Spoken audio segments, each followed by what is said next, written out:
crazy.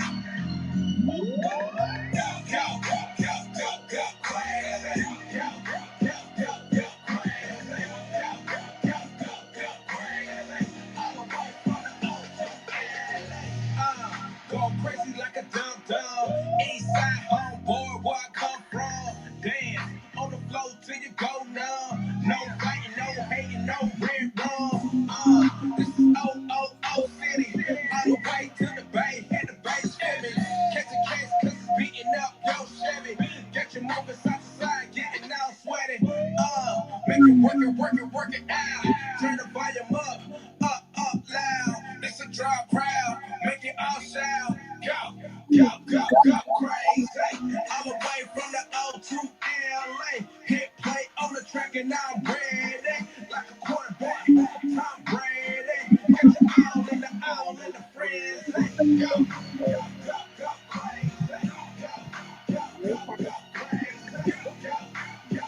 Go crazy. All away from the O to LA.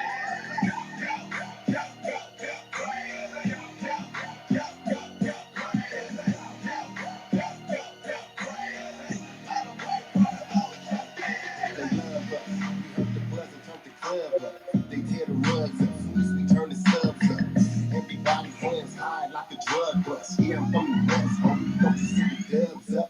Baptize them on the spot, fill the tubs up. Fraternize with the flocks, tell them fill the cups up. The show up, original, the type is polo. I go, crazy, yeah, loco, it's solo. Coach and look, I represent the Ocho. Immersing together, the devil in the choco.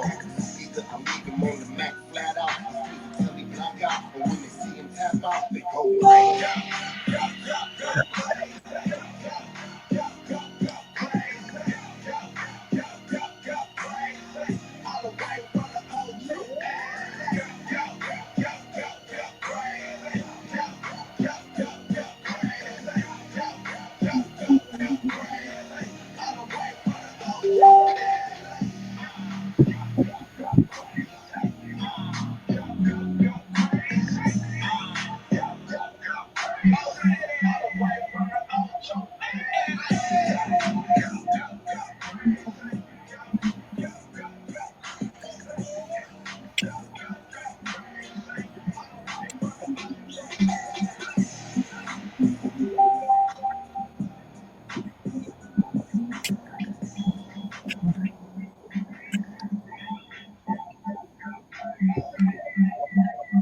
All right.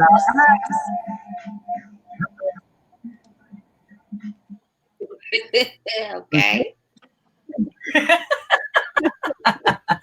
All right. It is 8:04 on this beautiful Tuesday, and it is time for the Scoop Radio Show. I am Keela Willis, and you got Kellz and Win, and we will say hi to them here in just a second. But we are so happy to be here with you on this Tuesday, and we are even more excited that you decided to share your Tuesday with us. We've got a really, really great show planned for you guys, but I want to go ahead and get the little deets out of the way for all of those that are new joining the crew on this evening. The Scoop Radio Show is an interactive show. We invite you to comment, we invite you to laugh, we invite you to react, all of that good stuff right here with us. We also invite you to share this awesome conversation with your main timeline. We want them to know what we are chatting about, and we want them to join the conversation. Which conversation do we want you to share? This one, the one titled The Scoop Radio Show. There might be a watch party going. Your friends might enjoy it so much they share a different type of situation. We need you sharing this situation so that your comments can be shared live on screen and we can all have one awesome conversation together. Throughout tonight's show, you might see a poll pop up where it's going to be a question related to tonight's show. When that happens, your icon in your comment section is going to change. It's going to change to a little circle. It looks like it's got a bar chart inside. Click that button and then you'll have your options. Yes, no, agree, or disagree. The case may be. Win gets creative sometimes, or Kellz might get creative today. I think Kellz is running the boards tonight. Look for the little poll to pop up and then for your icon to change. Also, we've got some really, really great news. We have got our seasonal R&R series coming up. It's our Refresh and Rebuild series, October 14th through 18th, starting at 8 p.m. Central Standard Time nightly. We are going to get you right for the fall season for you and your business, or you and your life, just in general. We need you to tune in. On Monday, we are talking to Cicely Victoria, our very own fire starter. She's rebuilding your confidence. On Tuesday, we got regularly scheduled programming with a little oomph as we help you refresh your business with our regularly scheduled live broadcast. On Wednesday, Winfred is bringing you Refresh and Rebuild Your Purpose. So you want to be sure and tune in for that. On Thursday, Kellz is bringing you Refresh Your Passion. And on Friday, we are closing out the week with your girl, Keela Willis, Rebuild Your Customer Relationships. So be sure and tune in October 14th through 18th, 8 p.m. Central Standard Time, right here. And of course, share it with your crew. We're excited to talk with you. We've been preparing some really good content, and we need you in the place. I think that's all the business. Now it's time to say what's up. How you doing, Kellz? How you doing, sis? I'm doing good on this fine Tuesday. My favorite day of the week. Ready to get with y'all. Absolutely. You had a busy weekend. Yes. Shout out to Dondre Love and her team for the Blowing Kisses event. Empowering women and talking about women wellness on this past Saturday. Very, very good event. Y'all keep y'all eyes open and ears to the ground for the next one. I mean, it was sold out. So y'all know next time it's early.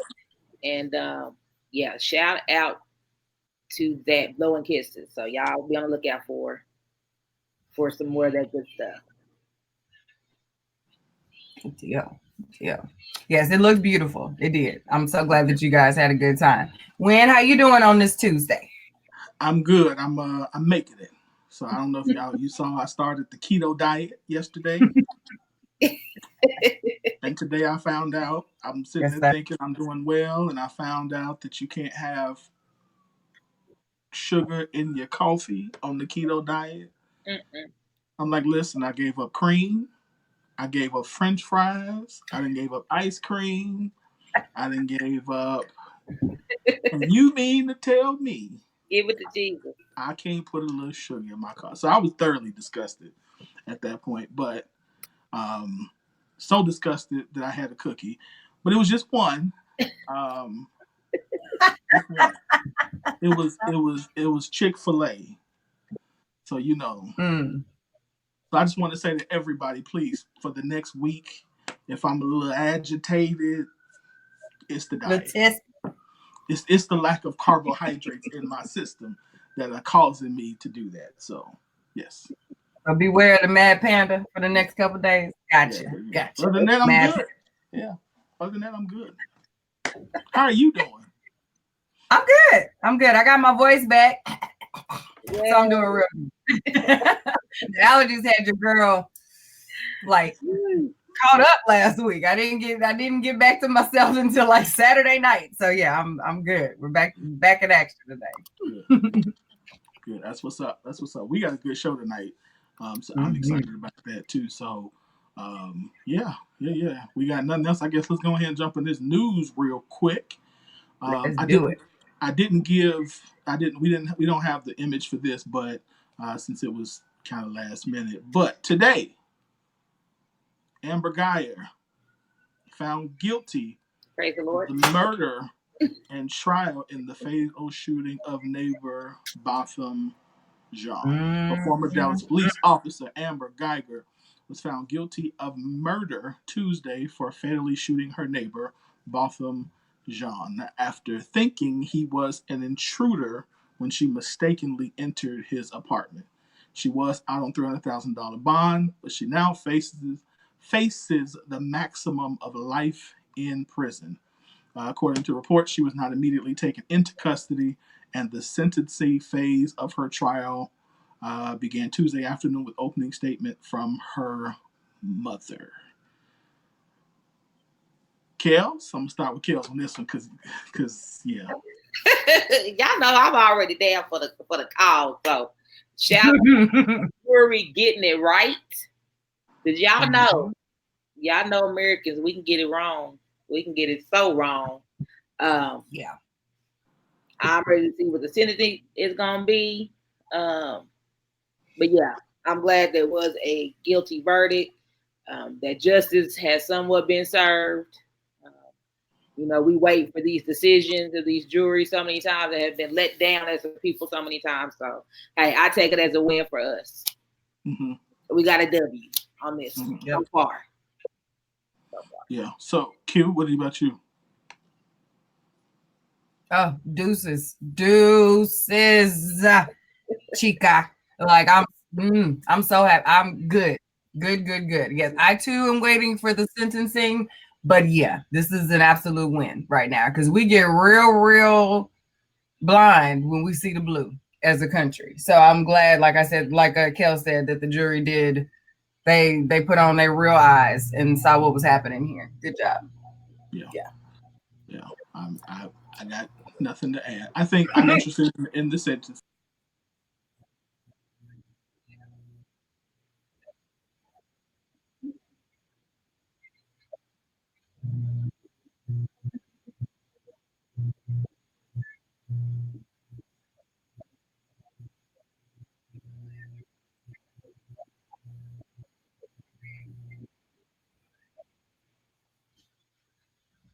Uh-oh. Okay.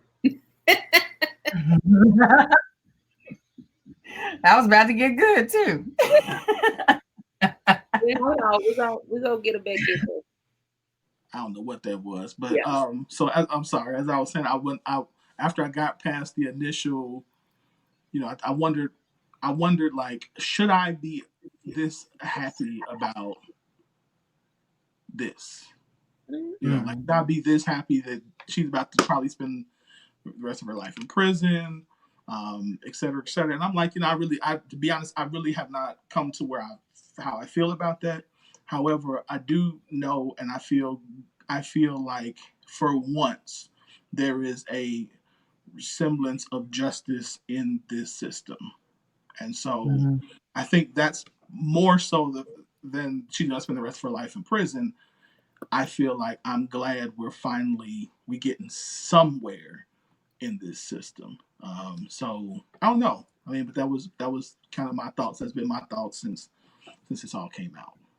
So yeah. That's a good thought. I feel where you're coming. I know we have to move on. I feel where you're coming from, and I think when it's all said and done, many of us may have that it might cross our mind. I think we can be excited for this verdict, but then still understand the seriousness of what's happening. Yeah. But I think that's also one of the things that we as a people have working for and against us. Our ability to still be compassionate in the face of situations that when flipped have no compassion for our pain. He's not coming back. You know what I mean? Like, so to have sympathy, I can empathize with the fact that she won't be free anymore, but to be sympathetic to that, knowing that this man who was chilling, eating ice cream on his couch, right. you know what I mean? He won't get to come back. He's not disabled. He's not in therapy. He's gone. You know what I'm saying? So, yep. I hold all of that intention. I also hold intention, like, yeah. So I hear you. All of that is kind of sitting with me right now. So yeah, I feel you. Not with me. You know my character self, but for this one, I just can't. Like, I'm tired. I can't. Justice has to be served. Yeah. Yes. I mean, I agree. I totally agree. Agree. All right, let me move on. In other news, our president. Wow. So CNN has an article talks about Trump's allies are concerned that he doesn't understand the gravity of him possibly being impeached, which doesn't surprise me at all. It doesn't surprise me at all. So Donald Trump and those close to him have lagged in mounting a viable defense.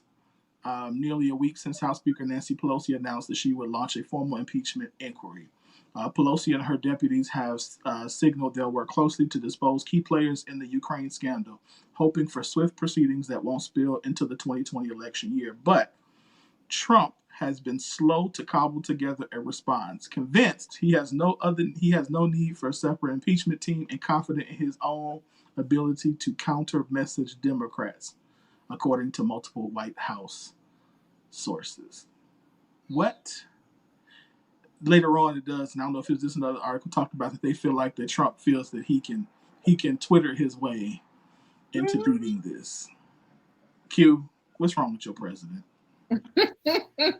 Nah, bro, don't you do it. This guy, I think it's interesting that now they're concerned that he is not concerned about the weight of all of this. They have been playing with the idea of impeaching this man. They have been teasing with this idea all this time, and they have covered for him. No one has pulled his coattails in real life to say, like they for real. And they have laws to back this up. Like they are mounting up, and you think Twitter is going to save you. Like, and it's not. So it's interesting that all of this intelligence that's supposed to be wrapped up in these parties and, in these cabinets and whatever else you want to call them, drawers, cabinets, bureaus, whatever, is not enough right now to get him out of this mess. And they're seeing it. Like, it's like they said in the article, they don't know what else they have. We just found out it was somebody on the call. They wasn't supposed to be on the, they didn't know it was on the call. Now we got a witness. You don't want to say nothing, but you were on the call. So now here we are. You know what I mean? So it just makes them look worse and worse. And I saw Giuliani on Sunday morning news this week. And bruh, the fact that anyone still allowed him to sit in anyone's chair to have an interview, like, is irritating to me. Like, even wanting him to no longer be president, to see them continue to put him up there to ask him questions, just like, this is a waste of TV right now. We're not learning anything. The words of the Chris Brown song came to my mind listening to this, and I started thinking these politicians are not loyal. But neither is the president. Loyal to what? None of them. Yeah, loyal to what? I think he is hoping. I think the only reason I could somewhat think is he's hoping that because there is a majority, a Senate majority, a Republican majority in the Senate, that will block it. Pelosi, obviously, Democrats have it in the House, but in the Senate, Mitch McConnell, whatever his name is, still has control. So the Republicans still have control of, and I think he's banking that because I think they said they need 20 Republican senators to not get it filibustered. So I think in his mind, he thinks, I don't know where about it. They can't get 20. So I think that's the only thing that makes me say, but still, it's yeah. So I don't know. Kellz. I mean, this isn't surprising to me about Trump. He goes to Twitter for everything. He doesn't know what's going on, and he thinks he's invincible. So why would he be worried now? He doesn't care. Yeah. You said, we've been talking about impeaching since he got in office. Like day one. Yeah.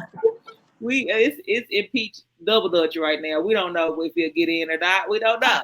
All we can do, wait, see what's going to happen. Like, I hope it comes to pass. I think his attitude and his just whole presence on social media and things like that as the president is just horrendous. So yeah, this doesn't surprise me. Yeah, me neither, but we'll see. All right, in other news, so we all know that there was a massive hurricane in the Bahamas. If you have not heard, this happened a couple of weeks ago.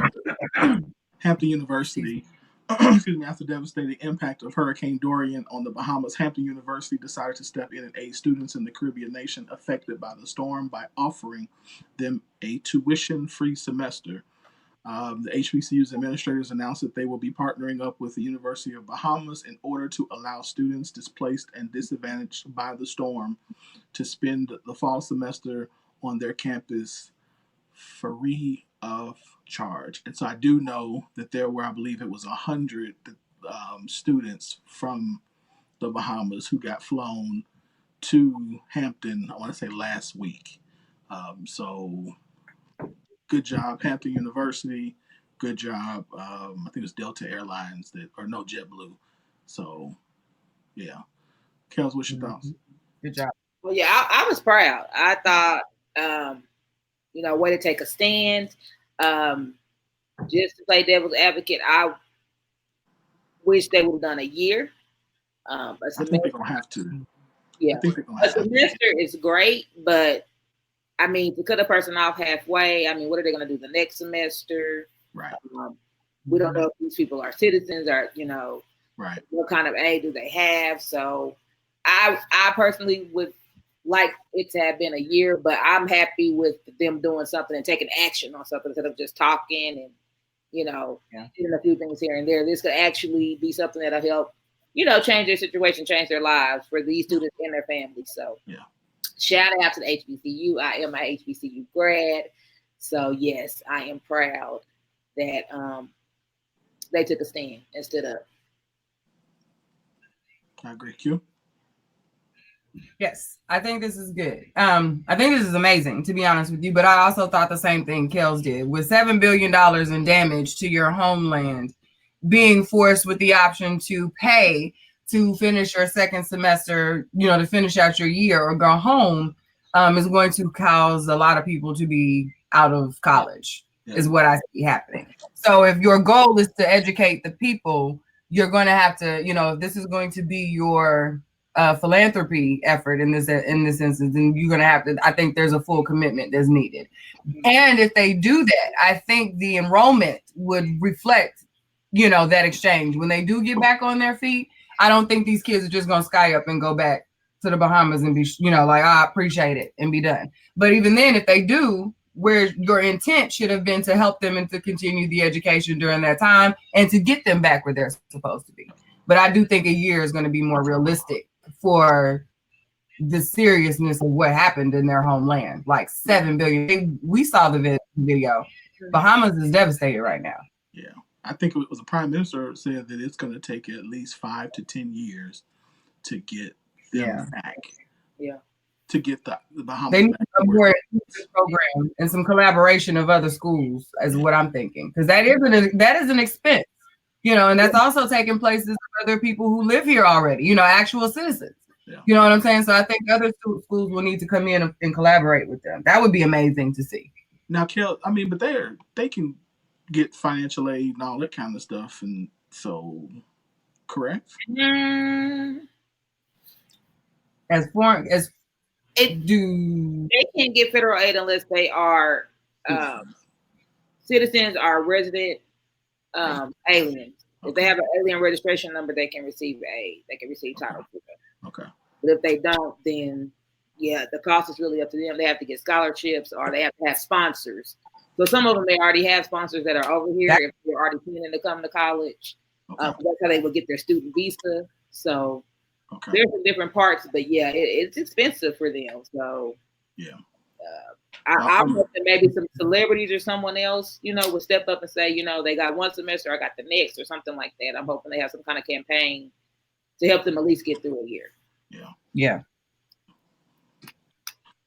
Okay. All right. Last but definitely not least, we need to add brother Tekashi 6ix9ine, I think, to the prayer to the prayer request. Amen. Am I saying his name right? Tekashi 6ix9ine. I know. Yeah, that's it. Okay, so Tekashi 6ix9ine says that he's not taking witness protection, and he's going to resume his rap career after his prison sentence. Yeah, there. So, of course, if everybody knows, Tekashi 6ix9ine he didn't hear that snitches dig ditches thing. He didn't hear about that because he told everybody. But the story says it's a tall order for a man who's dropped all the dimes and testified against the 9 Trey gang members and everybody else he could give up the goods on in his federal case in order to reduce his time in jail. And so he said that he plans to hire his own bodyguards to protect him around the clock so he can continue his rap career. Good luck with that. Yeah, good idea, bad idea. Let's go ahead and put him on the main, get Jesus on the main line right now. I'm like, he need to go on and get the tattoos removed and move to Winfred and sit down. Like, get them big time gangsters in office to let that ride. If he make it out the jail, he may not make it out. Right. But to go from 47 years, this is just he done went from a 47-year sentence down to a couple of months. He was in there singing like a bird. I look at a guy, and then you're gonna deny witness. This stuff we don't even know you told. Like that didn't make it leak. Yeah. Like, dude, listen, you're gonna be that bold. You try to take some witness protection. You're gonna be that bold. Yeah, he need to let it go. Your rap career is over. I don't know what he sees. Does he see like a Tupac memorialization thing happening if this goes left? Like, what is the plan? Like, no one takes him seriously as a real gangster. Like, no one expects him. You're gonna have more bodyguard. Like, what are you doing? There's no sense to this. And even the article mentioned like his family. So you just gonna be out here bodyguarded up, and then what? Your family is just out here. Like, you just gonna leave your family out here over some dump? Like, this is just his family should get at him. Like, they should handle up and say, nah, we're gonna have to weed out the wheat. This ain't working for the bloodline. Because homeboy is crazy. He is crazy. No, we ain't soliciting no warriors for this madness. I think the family are, it's worried too. They're like, you gotta be worried too. I'm like, I don't know him. I don't know him. We ain't family. Yeah. I don't know him. I don't even know dude. That's how I'm like, I don't even know dude like that. Yeah. So and then what rap career? What rapper is fool with him now? You don't put yourself against Uncle Snoop is making videos and talking crazy about you. Like, what rap game are you coming back to, bro? Like, they're memeing you right now. It's not happening for you. What are you doing? Who are you gonna get a speech with? I don't even think I don't even think I don't even think a gospel album would work for him. Like, I don't, I don't think people go. I think even if the church people be like, nah, bro, you snitched. The way you snitched. He having all them tattoos in his face. Yeah, the way you snitched. Just dry snitching, unnecessary. Go back. Yeah, no. Stop talking. So yeah, he's done. No, Tay, he said, did he ever have a real rap career? Absolutely not, sis. No, he did not. No. The answer is, I don't know, because I've never heard of him to this, so I don't know nothing about it. I just saw all the snitching, and I'm like, ooh, this brother don't know. He don't know the rules. Oh, okay. Because he was never one of us. That's why he was never one of us. And he didn't have the right folks around him to teach him. This is why he's in this situation. You know what I'm saying? They made him. They built a gangster, and this is what happens. This is what happens. Build a gangster. Build a thug. They build a gangster. Yes. Well, we're going to see. So, all right. This made me mad. Tonight's news is brought to you by the birthday bundle. The birthday bundle is 15 classes for the price of one. So there are 15 classes that will help you increase your credit score, reduce your debt, get yourself a budget, teach you how to save money, teach you how to teach your children how to save money, and a whole bunch of other stuff. So as the meme said, as you can see on the screen, since I implemented this, I actually just got celebrated this earlier this week, that since I started this, my credit score has done officially gone up 100 points. So I know my stuff works. I do it. Hey. So for those who do not know, when I started this a couple of years ago, I started it because my credit sucked, and so it works. And so I 15 classes again for the price of one, limited time only. The Money Mentor bundle. Get it today. Go to my page. Go to Eventbrite, and get yours today. So our first song up tonight is called My Aaliyah by Pineapple Stroh. And after this song, we're going to get into the hot topic. Don't go anywhere. We'll be right back on the Scoop Radio Show. Oh, shoot. Here we go. Here we go with this.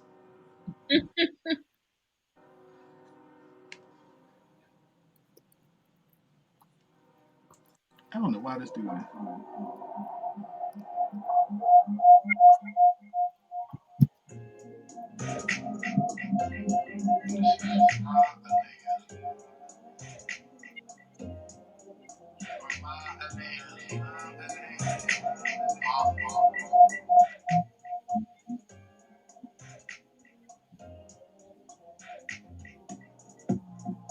Pull up and you hop out. So glad you ain't hop out. So brand with the top down. Look at your friend, she can get it, she can knock down. Tell the strapper, you can go on me hop down. Down with me hop round. This my city, I'm the king, this is my town. Sunny side, it never rains on this side of town. Pull up and you hop out. So glad you hop out. So brand with the top down. Look at your friend, she can get it, she can knock down. Tell the strapper, you can go on me hop round. Down with the hot ground. This my city, I'm the king, this is my town. Sunny side, it never rains on this side of town. She know that. And you were my Aaliyah, my Aaliyah. She know that. And you were my Aaliyah, my Aaliyah. Pull up, then we gas off. Mr. Love, read up, then we gas off. Ferragamo ain't no telling what the bag call. This Ferragamo ain't no telling what the bag call. Pull up, then we gas off. Finesse the plug, read up, then we gas off. Ferragamo ain't no telling what the bag call. This Ferragamo ain't no telling what the bag call. Too fly, maybe you are my Aaliyah. Too fly, maybe you are my Aaliyah. No habla inglés, you fly my mamacita. No habla inglés, you fly my mamacita. Too fly, maybe you are my Aaliyah. Too fly, maybe you are my Aaliyah. No habla inglés, you fly my mamacita. No habla inglés, you fly my mamacita. She know that. And you were my Aaliyah, my Aaliyah. She know that. And you were my Aaliyah, my Aaliyah.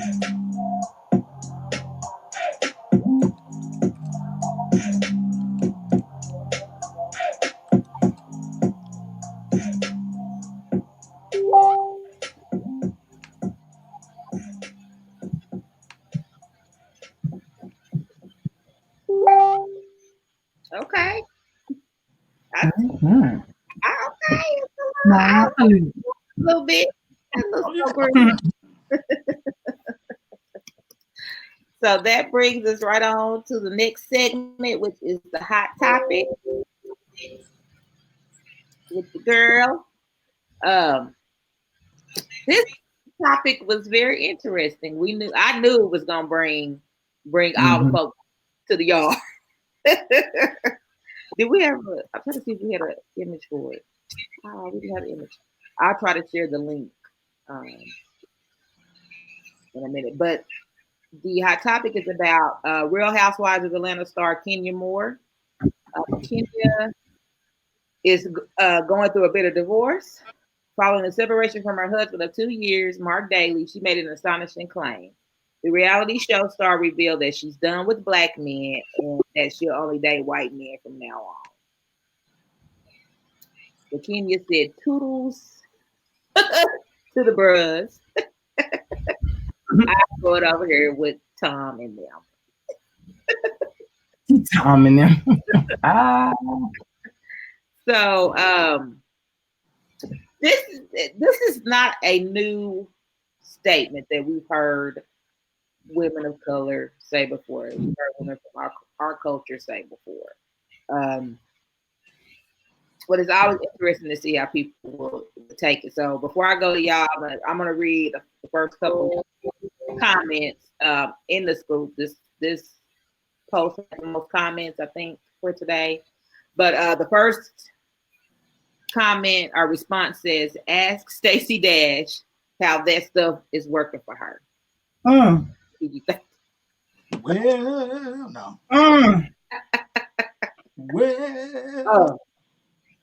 Yeah, I do remember Stacey Dash making that statement. I think she's currently single. I don't know. I don't keep up with Stacey. We kind of in jail. She's in jail. Calls on her man right now. She's got arrested. I didn't even know. She got arrested for beating him. Didn't know domestic violence. Yeah, domestic, honey. She put them paws on them. Them little Republican paws was all over homeboy. Oh my God! I didn't know. I was wondering. I didn't know. I do that topic. I do that comment still there for some reason. The next comment said, "We will miss her, but better chance for my other sisters, also from another man." So I'm gonna go to you first, Win, since you are a man. When you hear statements like this, first, this is kind of a two-part. What do you think about these statements? And are your thoughts something different because it is Kenya? Okay.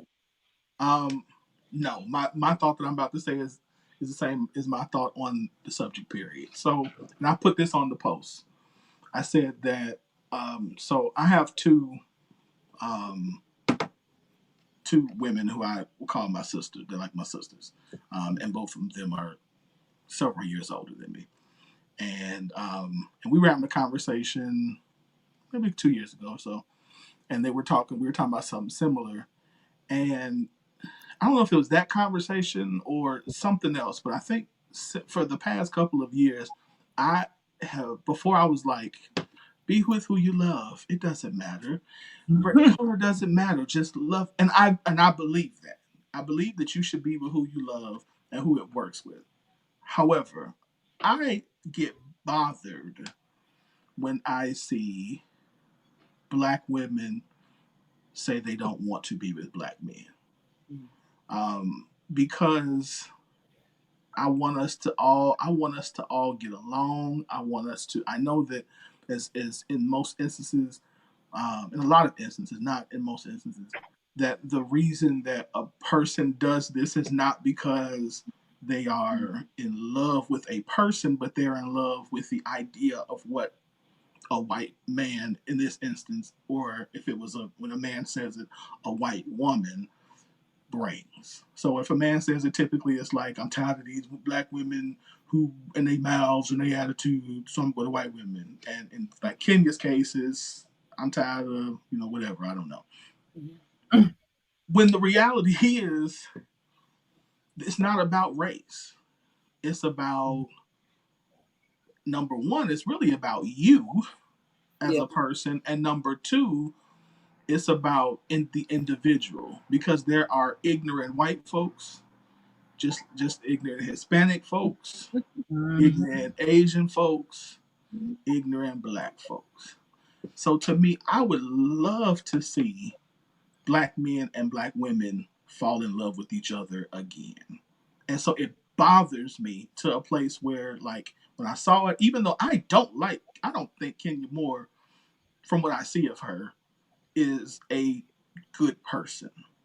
I think she comes across to me as selfish. Again, I don't know her, so this is just from the periphery. She comes across as selfish. When I found her, she was getting married. I'm like, this ain't gonna work, because you're getting married simply because you want a baby. So. And you knew that. It just bothers me when I see that. I love Black women, and I love Black love, and so I think, because of the state we are in, I am unapologetic when I say that I want us to have a Black nation of Black children and of strong, healthy Black families. And so when I hear her say that, when I see even any sister say that my heart breaks because of it, because I don't like it. Like I don't like it. I don't like it, and I know and again, I've dated white women like a long time ago, but I have, and so it's not as though like it's just now it bothers me. I'm just gonna be real. It bothers me. That's understandable. What you think? And as a single, it's funny, as a single man, people always say, especially where I live, people are like, "Oh, you gonna get you a wife?" And I'm like, "No, well, I want a sister." Like, like attitude and all. Like, I need me a motion smelling, cocoa butter wearing, yes, melanin popping, like every curve, I want a sister. I don't want that. No, do you? I don't. Okay. What you think? I agree with Wim. Sis, Kenya has more issues going on than the race of the man that she's dating. And I think it is extremely irresponsible for her to make this statement in an attempt to be relevant, is what I really think this is.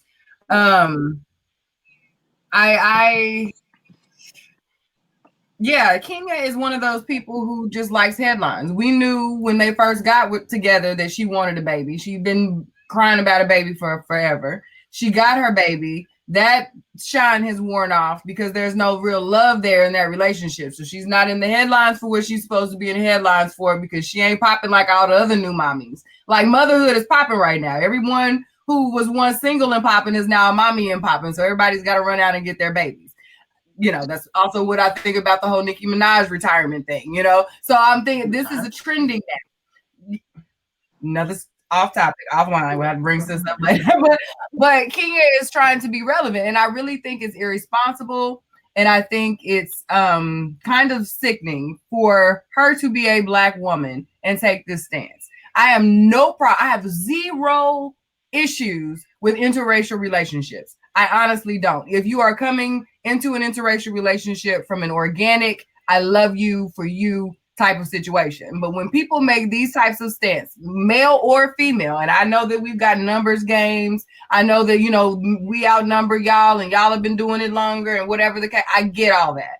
But when you take those stances and say that I am specifically targeting a group of people because I no longer want this group of people, that is what I have the issue with. It's no longer about an organic connection or a romantic situation. It's now because I no longer want this, so now I want that. When that is so unrealistic, even the choice is unrealistic. The factors that make up the choice is so unrealistic to me. So for her to claim to be an educated woman who's supposed to be, all of this and all of that, I just think this sounds so damn silly. Yeah. I do think along the lines of Kenya trying to be relevant, I do think that has some motivation behind her statement. I think that this is a story because Housewives of Atlanta, I mean, there's a new trailer out, so we know what's coming. It's going to be airing. The new season will be airing soon. I do think it is a move to be relevant. And I'm not a Kenya fan. But on some, I don't know, thinking about it in a deeper sense, I do think that when someone says things like this, that it is something deep. And I feel like when women say this specifically, it comes from a place of hurt and almost like revenge on the men who she sees that has hurt her. So when women say this, even when men say it sometimes, yeah, I get offended. But I don't know, for some reason, it always kind of, it makes you sad and it does pull at your heartstrings, but I always think that it's deeper than that. It's really, it's a cry for a reaction. I think it's a kind of a defense mechanism. It's a way to hurt because they're hurting. Let me ask you this though, Kel. So At what point? Because I agree with you, it's a defensivism, Mhm. but in situations like this one or others, at what point do we say, bruh, sis, you need to look in the mirror? Because the problem is not black men. Because there, like I said, there are a ton of good black men. Again, the problem is, could the pro, what are you gonna do to work on you? Like, what? And I think that is the level of accountability for men and women that we don't typically get into. And maybe in private settings we do, but that we don't get into to say, for somebody to tell her it's not the black men and black women. It's that you're attracting those black men and those black women because something about you is whatever. And again, I'm we're because the story is about her. I'm using her, but in general, like that's a general thing that I think that we all could say is if I continue to attract bad apples, bad men, bad women. So in any area, if I continue to attract bad friends, if I continue to make bad choices, at some point, don't I need to say it's me? Yeah, it's the common denominator um, evidence that everybody likes to ignore, especially Yeah, when it's about themselves. yeah, Um, there was one comment I wanted to read. yeah. And while she's doing it, y'all drop y'all comments on there too. Tell us what you think. We want to hear. Now, someone did say she needs to be on someone's couch. She had some serious issues. But there was a comment that says she is too weak to handle a strong black man, and it was in quotation, so I know it was kind of a dig at there. That's one of the arguments that black women make when black men say things like this. But in reality, we also have to think about, okay, if you're saying this about a group of people in a public setting on a public forum, what makes you think white men are gonna be lining up like, oh, this our chance? You know what I mean? Like it doesn't sound attractive. I was, and there probably are some, but my thing would be, are those the ones that you want to attract? True. Like are those the men that you wanted to attract that are like, ooh, it's time. Okay, now she wants to, because again, there are, rightfully so, there are, white men out there who only want to date black women, and she's not an ugly woman, so it's not like she's going to have an issue attracting somebody. Yeah. But again, it's if you don't deal with the inside stuff, you're going to attract the same version of the white in a white man. Yep. Yeah. Yep. It's and I wanted to also bring up the fact, because we've mentioned this several times, the fact that her on-air personality doesn't make us feel sorry for her in any way. We don't really have compassion to know that there's something. I mean, we know she had issues, but it's I don't think a lot of people are compassionate to what she's saying. Even her so-called friends, you think they would say something, like I girl, have compassion for her. Yeah. I do. I have compassion for her because clearly clearly there is a dysfunction in her that causes her to think that not dating black men and only dating white men is the proper thing to do. That is a something cognitive that is happening in her. And so I feel bad for that. To get rid of a whole race of gender and race of people. It's the same thing like we would say to if a white person says all black people are XYZ based upon their interaction with a few black people, we would say you're racist, right? So, I mean, obviously we won't necessarily say that she's racist. We might say you're prejudiced, but there is something wrong with the thought process of anybody who assumes the whole based on a few. Yeah. So I feel sorry for her, which is why I wish there was somebody, I hope there's somebody around her that's saying, no, it's this issue. Yeah, because it is. Yeah, it's an Now, accountability thing.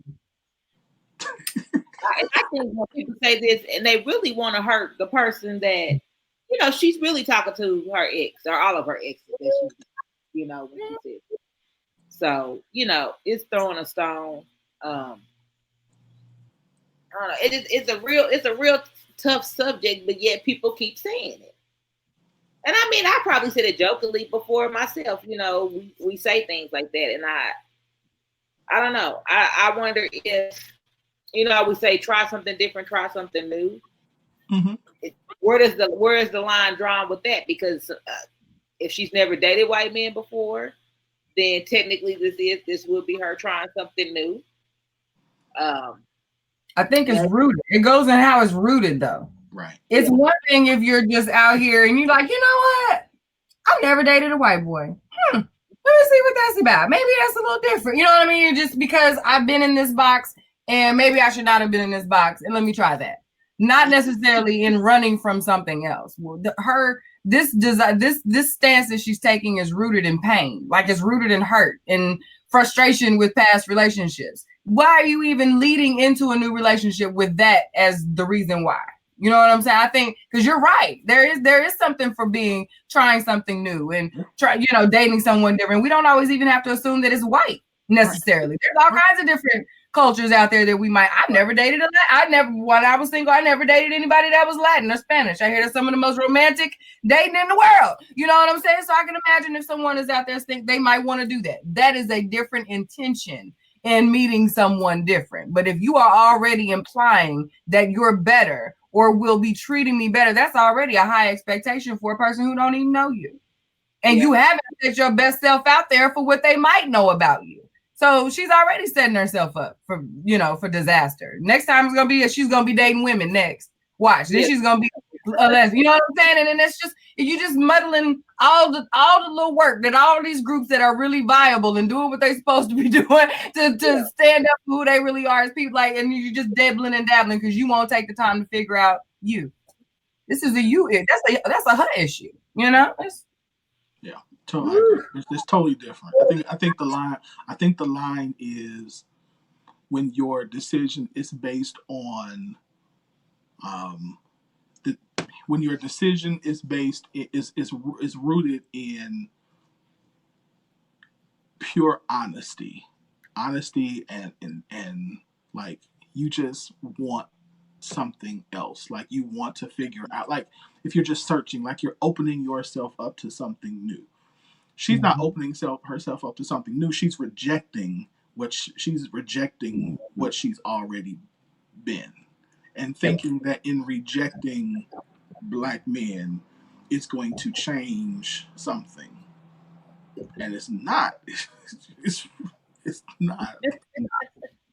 Yeah, I think because the same problems that we see in couples, relationships, marriages, it usually goes across all races, creeds, ages. I mean, it's the same vicious cycle.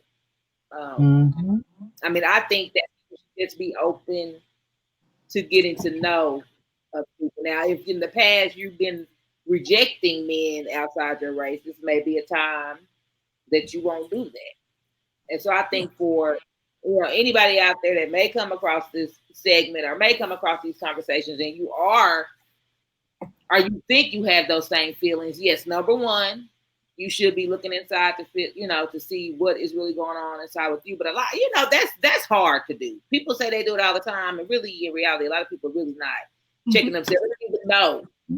A lot of times they don't even know what's wrong to even check themselves. So if you ever feel yourself feeling like you need to reject a certain type of person, then instead of even thinking in that light, which I'm glad you brought that up, Lynn, of rejection, and just think of a light, in the light of just being open and being open to new experiences, new people, different types of dating, You know, she probably thought she got it right. You know, I have no doubt. I know she had her heart set on getting married and having a child.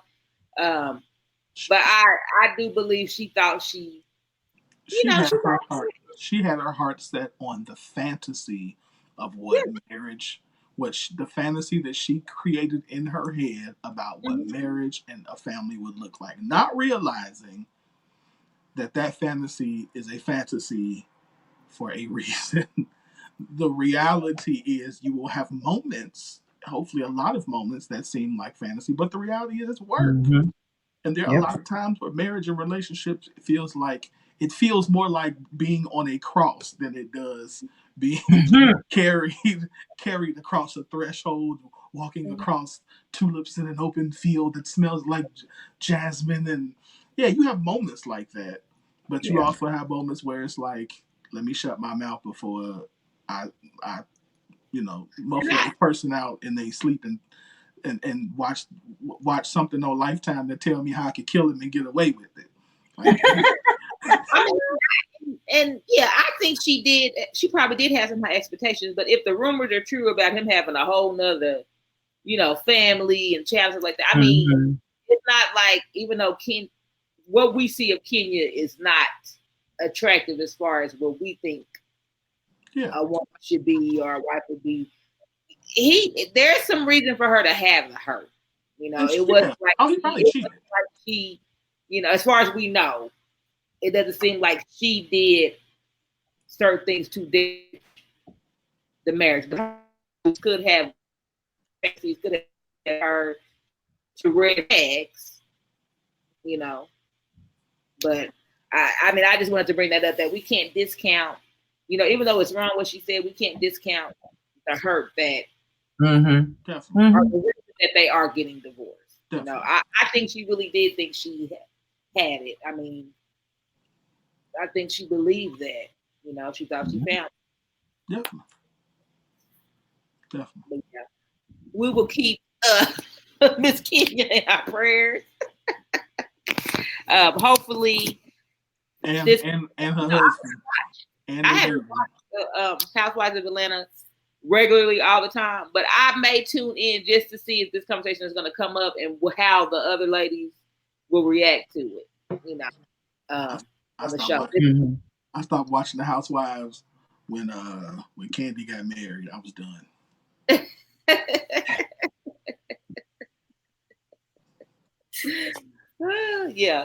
Winfred is crazy. I'm excited to see if someone does step up and say, and I would put my bet on Cynthia or Candy. I can't remember if her Candy are friends or not, but I could see one of them being the person to try to bring light to it and say, this is wrong because of this. So, if she finds a guy outside of her race and he makes her happy, I'll best of luck. Best of luck to Kenya. We will keep you in our prayers. But yeah. So this segment is always brought to you by Curvy Kitten Clothing, where self-reflection is perfection. You can get some Curvy Kitten at www.curvykittens.com. We still have a sale going on with the hoodie dresses. I can't keep them in stock, so y'all get to order it before this good old cool weather comes, so you can be out there, nice little dress, and style, and warm, and cute and comfy. Go ahead and get ready to mail winter. That's one of our new hashtags. So I love that hashtag. I love it. Want y'all to check that out. Don't forget that Curvy Kitten is more than a clothing line. It's a movement to show that women loving all their curves, no matter what size, is the foundation for loving each other. So I will see you next week with the hot topic. We will get into some music. And the next song is Propane by Cavi featuring D Brooks. Track provided by. What's up, D Brooks? Got a question, bro. So with all these diamond-studded egos, man, large egos, they require large egos. Check that ego, man. I see they keep it false. Boss, so I must proceed. Got problems, I seek the cause. Replace the trouble is. With no script involved, I distribute raw. Just know I stand before you with heart of a planet mustard seed. They must agree. Credence don't see me. I know that your ego was much bigger than your easy eye. Stop me, Buster, please. I make them pissed enough to leave. Fucking weirdo guys, I'm 100 nothing. You're weekly jive. I see the sign minus ego, so I achieve it. Just reach it, no need for line. Dog your job, no need to keep it. I keep it. See straight through like open doors. It's easy to see you're overboard. They gon' have to let it go. Cabby glow and take birds, handful of parrot seed. No matter how disparaging, won't see this pharaoh flee. So I punch the arrow, keep quick, change in your head. Too much gossip can barely breathe. Pray to God you shut up. Why do you think that you're better? Bragging so much that you just hate that you're metal. Your boasting sucks, so I just go ahead and let them. But best that I tell them that your ego's not matching your hustle. Yeah, you need to stop with that ego. No, I'm not gonna let you sell me that. Spruce up the story and double back. See you passing and it shows. I think it's about that time I tell you that your ego's not matching your hustle. Yeah, you need to stop with that. I ran it with a lot of cats in situations similar. I remember, bro, you keep siding. I paint a picture for him right here on the spot where I been. Count them Benjamins. My best friend knowledge, they told me to wear my Timberland. I won't prepare for the hit, and now it got trembling. Their ego tripping too much, and it got adrenaline. I hold my hand out to no one, they call them little men. I keep my faith when I land, I see no little men. You see they ego roll, I seen them egos fold. They never made it out safe, now that's a story told. They wanna play on my intelligence, that's not the code. Let's put the egos aside, it's the perfect time to glow. I know my role, so just keep it a 2 and on the low. Too much of gossip is shooting, it's not my ego. Trying to take me out my point, wanna see me down my free throw. Thought I lost my focus, trying to test my mojo now. Look, think that you're better, bragging so much that you just hate that you're metal. Your boasting sucks, so I just go ahead and let them. But best that I tell them that your ego's not matching your hustle. Yeah, you need to stop with that ego. No, I'm not gonna let you sell me that. Spruce up the story and double back. See you passing and it shows. I think it's about that time I tell you that your ego's not matching your hustle. Yeah, you need to stop with that. Your ego is a atomic, causing a Hiroshima of villains whenever reality shows you lack the product. Pride of local fame, John Doe was your name. Ironic, now you Tony Montana when you on the stage, playing the bona fide, swearing you certified, but just the other day, you was calling asking for a ride. I am not surprised, just put your pride aside, and let them judge you for your worth, not how much you talk outside your neck.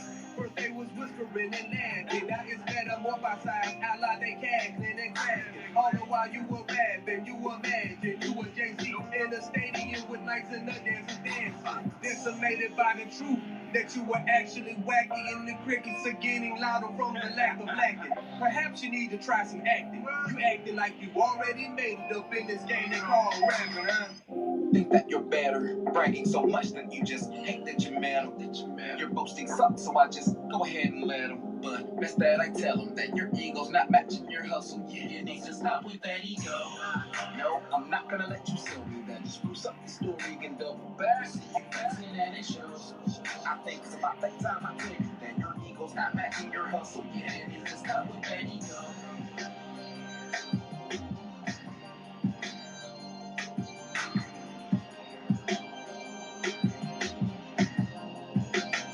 You need to stop with that ego.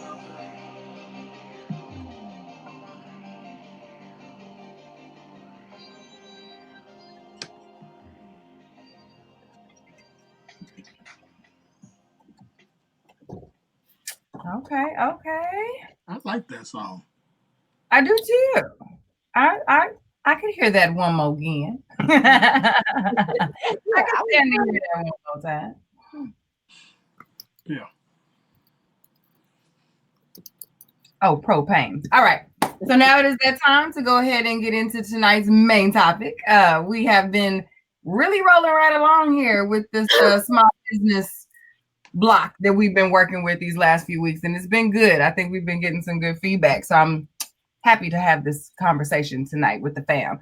All right, so tonight we are talking about how to build momentum for your business. We have talked about how to be confident in your business, how to try and stay in business when it comes to our customer service and what working against ourselves. We have talked about all kinds of things over the past few weeks. So now that we have started to put these things to action, how do we keep this good positive flow, this good energy, the buzz that everyone says that you need to stay relevant? How do you keep that going? Especially with how business, our platforms, our social justice fights that we take and the stances that we take as businesses, as these change and are constantly changing. It's not even a matter of change. It's a constant change. How do we keep up? So I know this is something that we have, all three of us have discussed. And even in our extended groups, we've discussed this as far as being small, and then as far as budgeting and just the overall know-how. A lot of us start out with a hustle and a little bit of courage to get out here and say, I have a thing that the world needs to know about.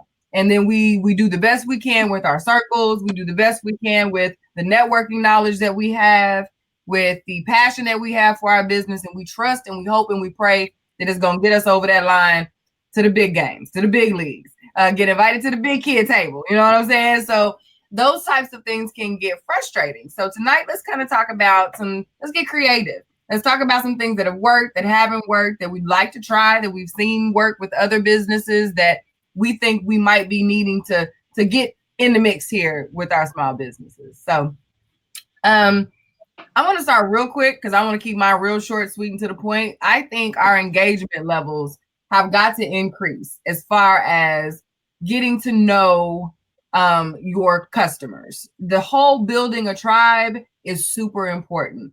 I think many of us are spinning our wheels trying to build momentum for our businesses because we're trying to catch anybody with $1 to just see if it's something that they need, instead of cultivating content that actually attracts a tribe of people that will vouch for you even when you really don't have anything worth selling. That has been something that I think we have found to be invaluable in watching other businesses succeed. And then even in those moments when we don't think we're doing our best, and then we have our tribe of people come behind us and be like, no, you are killing it. Like this, I wish I could do what you're doing. And in those moments, that's kind of gives us that extra push to get back out there. So my quick tip is to find your tribe and love on them hard, because those are the folks that are going to get you over when you crying in the car. So I think building a tribe is so important to us as small business owners. Kellz, what you got? Or what do you think about that? And then give us your tip. I do agree with engagement. We forget about that. We're so caught up in the day-to-day of trying to run a business and trying to make sure all the moving parts of the business are good that we do miss that. As a small business, you have the opportunity to engage with your customers. Yeah. Let them get to know you and build a bond with your customers through your service or your product. So I do think that's definitely important. My tip for building momentum is to, if something happens with your business or you see something that works really good, some kind of campaign, a sale, an event, do it again. Mm-hmm. Mm-hmm. I think again.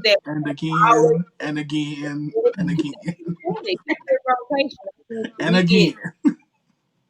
We get so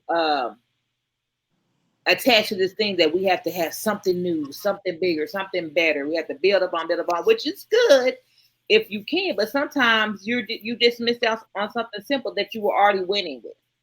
Mm-hmm. And it takes a lot. We don't think that we'll get into get into a problem of trying to change so much, but you do. You don't even recognize your brand anymore because you had so many changes, so many different things going on with it. I know from personal experience, I have done that, and I've had to kind of go back and rethink and like, what was really working? Why did I change that? Mm-hmm. And so I think just when something works, if it ain't broke, don't fix it. That's how I can simplify it. Yep. If something is working for your business and building, increasing sales or building your customer base, stick with it. Keep doing it. Even if you want to make that thing new, keep the same foundation so because you know that's something that works. And maybe just add pieces to it instead of trying to come up with something totally new that may confuse. Yeah. Yeah. Very good point. Yeah. Let me back up. So to Q's point, I would add, I would say 100% correct. One of the biggest mistakes in trying to that we miss because we're doing exactly what you said is that we look at growing a business as and getting more more customers is the way to get more business instead of sometimes finding out. And I had this conversation today, how to take the same customer and get them to be a repeat customer, a customer that buys more. So a customer who instead of so a customer that instead of just buys one T-shirt, one Curvy Kitten shirt, knows that okay, hey, wait, winter's coming up. I know Curvy Kitten about to drop some stuff, and says, how do I buy? I bought a shirt in the summer. Now let me buy a jogging suit and something else for the winter, and then turn it. So instead of them buying a one-time, they are repeat customers. And what that does, so in engaging, what that does is that takes you from having to transact. And so last week, if you guys remember, we were talking about numbers. We talked about like the acquisition cost. And so that decreases your acquisition cost from a finance perspective, but it also creates, again, loyal customers. Mm-hmm. So you have loyal customers who then say, I spent $10. Now this time I spent $30. The next time, if I engage them well and keep them, they spend $50, and then the next time so each time we're getting more and more out of them. So how do we develop that? So that's what the engagement does. That's what instead of going wide trying to get 1,000 customers, let's focus on how we can get 100 customers who, anytime they need clothes, anytime they need hair care, skin care, anytime they need money, they come to you. You are their person. Your business is their business. It's just like anytime we want to go grocery shopping, in our mind, we don't necessarily even say, I'm going grocery shopping. We say, I'm going to Walmart. I'm going to Target. I'm going to Meijer. I'm going to Quick buy for less, whatever. We say the business name because we are loyal subconsciously to that brand. And so networking builds that. And that's what we got to start doing. We got to figure out systems. We have systems in place. We have to have, ask the right questions to do that. To Kell's point about replicating what works, that does that. When we find what works, that does that. Yeah, because there was a reason they came to us. And so if it was that they just liked us and gave us a shot, great. What did you like? What didn't you like? How can we improve? So now you know exactly what in your system, what about your business they enjoyed and what they didn't enjoy that you can improve. So to me, and what I'll add to that, my momentum building thing would be build momentum, but don't try to grow fast. Yes. Now, let me. Don't try to grow faster than your capacity. Yeah. So, meaning, don't put yourself in a position where you can't handle the success. So, don't do the Popeyes. Where you have a bunch of people coming for the chicken sandwich, but ain't no chicken sandwich. So unless that's your business model and you're Michael Jordan and you're Jordan brand and you built it up where that's a part of your brand where I'm going to scarcely put out a certain number of shoes to drive up the demand and the cost. But that ain't what we're doing. We're a small business. So let's just, do that. let's say, okay, I can handle 50 customers. I got 50 customers. Let me work these 50 customers. And then, to Kell's point, tailor your event, tailor your offerings, tailor your services, tailor your campaigns to those 50. And then, to Q's point, what that does is that helps you then turn around and say, now I know what my target market looks like. And these 50 people are now my target market. And now I can replicate it because now everybody who looks like them is who I'm going to go after. I like it. Yeah. I like how that all came together. We didn't even plan that. Look, hey. We didn't even plan that. Good stuff. I agree. So my next thing is something that I've actually been thinking about a little bit more as I've seen some of the ads take off. And this is disruptive advertising. I think we are not capitalizing on the emotion of each and every one of our target markets. Everybody has an emotional point that we get that triggers us to make a purchase. Yes. And whether it be you make me feel better about myself, whether it be you stand with me because I'm mad at this thing over here, whether you give me the word I don't find when I'm trying to share this thing, or maybe I just like what you like. Whatever the case may be, when you have identified the people that you rock with, and then you put something out there that shocks the people who have not seen you yet, whether it be it's a shock like, oh, I like that. Where did you come from? Or, oh, can you believe they just did that? Oh my God. Because I saw, give you an example, case in point, and this confirmed that this was something we needed to talk about tonight. In one of my branding groups that has over 13,000 members, I believe, there was a woman who shared the front page of her email blast for a business who used Bees Love BOGO. I'm Bees. Okay, you know, everybody's doing these ads right now where it's like, I'm shit, you know, this such and such and such, and I'm such and such. Okay, so that was the subject line of the email. And of course, it didn't spell it out. It had the little asterisks and stuff to be, you know, extra provocative. But she shared that because it didn't necessarily speak to her. She's like, this is kind of out there. I'm not sure if I'm really down for the cussing in the advertising and the risque language in the advertising. She shared it, but in like 7 minutes, there were over 70 comments on this post of people looking at it, clicking into the website, trying to figure out if it's something that spoke to them. Some folks loved it. Some people thought it was great. Some people thought, I'm not in there. I'm old school. You don't talk like, but it got people talking. The traffic to this particular website has gone up from people that she did not even send that email to.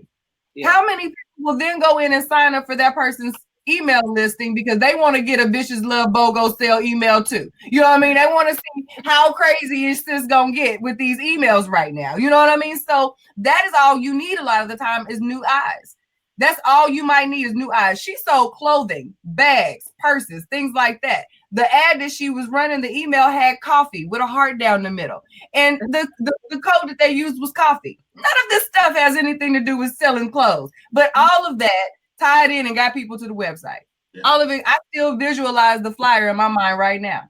Yeah. I say A1. That's disruptive advertising. It had people talking, debating, trying to figure out if it was something that they wanted. You want people talking. That's how you build momentum. Yeah, I thought that was. And just to build on that, that definitely is trending. And it's so funny because I've been sharing this like with my friends. I never thought to share it on Facebook or anything like that because in my past career, look, I'm saying it like it's been years. This is like 2 weeks ago. 2 weeks ago. Financial aid, you know, I still get these emails, and you would not believe all of these advertisements for students. All of them are just like that. It was one shocked me so bad. I said, I know they didn't put that in this email. Like it was like 3 of them just back to back to back. It was just one said something about oh God, it's slipping my mind now. It was something about sex, and another one was, and I was like, okay, these are college students, so I had to like check myself, like they're college students, so you know that their language, their attention. I'm trying to see if I can find it, but yeah, I'm glad that you brought that up because I had been sharing it, but I hadn't even really been saying to say, oh, this is something that businesses can use. I was just shocked by it, and I was opening up those emails and clicking on that stuff, knowing you it need to see something I could use, but just to see, like, I can't believe they're saying this. And I can't even. I don't think I can find it, but yeah, I mean, that is a big thing now. I've seen all kind of professional groups, auditing companies.